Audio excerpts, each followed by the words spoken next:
ते अस्सलाम वालेकुम जी दोस्तों, क्या हाल है? ठीक है, तबीयत से ठीक है। मैं तो अपना इमरान खान तो सारे दे पे यूट्यूब चैनल सरे की डोला दुआ को के जितना भी मैंने देखा लहीवे पे हमेशा खिलते थे हंसते रहो। अल्लाह ताला तो अपनी हिफ्ज़ व मान च रखे, आमीन सुम्मा आमीन।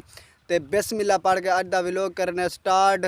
जिमें कि दोस्तों तुम सारे दे पाओ सो यूट्यूब के उत्ते हिक्का ही आवाज़ हिक्का ही वीडियो गूंजती पई है। वो केड़ी पई सामने देख के तो पता तो लग गया उसी कि यूनुस भाई दी डेथ थी गई। अल्लाह ताला उन्हें को जन्नतुल फिरदौस चिकाला जगाता फरमावे, आमीन सुमा आमीन।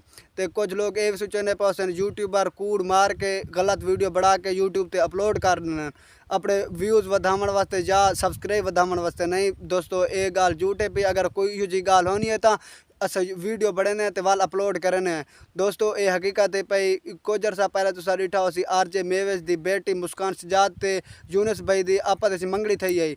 मंगड़ी थी मर तो कुछ अरसा बाद वो एक बार नाल वीडियो बनते रह गए वाल अपलोड करें यूट्यूब ते। यूनुस दे माँ बाप ने उन्हें जब वीडियो डिटन वाल सोचने कि अस अपने बेटे की शादी क्यों ना कर दूँ।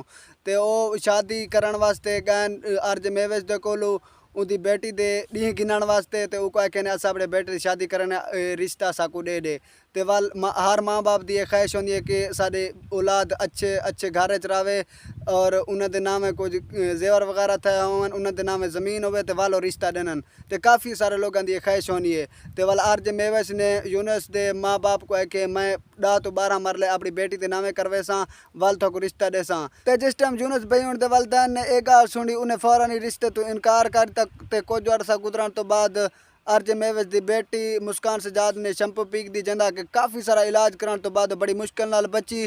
तो इवें कुछ अरसा गुजरन तो बाद यूनुस भाई ने जहर खा गई थी जिमें कि उन्होंने डेथ थी गई। तुम सुनते पाओ सो यूट्यूब दो ते हर बंदा जो को ज़्यादा पे कि उन्होंने डेथ थी गई। तो बाकी उन्होंने डेथ थी गई दुआ करे सा अल्लाह ताला को जन्नतुल फिरदौस चिकाला जगह अता फरमावे। तो तुसा भाई भी जके जरे दे पे मेरी वीडियो दुआ करे सो अल्लाह ताला उन्हें को जन्नतुल फिरदौस चिकाला जगह अता फरमावे, आमीन सुमा आमीन।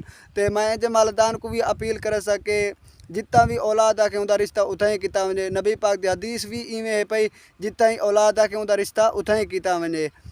तो मैं उम्मीद करना था कि मेरी आज की वीडियो अच्छी लगी उसी अगर अच्छी लगी हो तो मेरे चैनल को सब्सक्राइब जरूर करें सो। तब तक के लिए अल्लाह हाफिज़। कल दोबारा मिलचो इंशाल्लाह नवी वीडियो नाल। अल्लाह हाफिज़।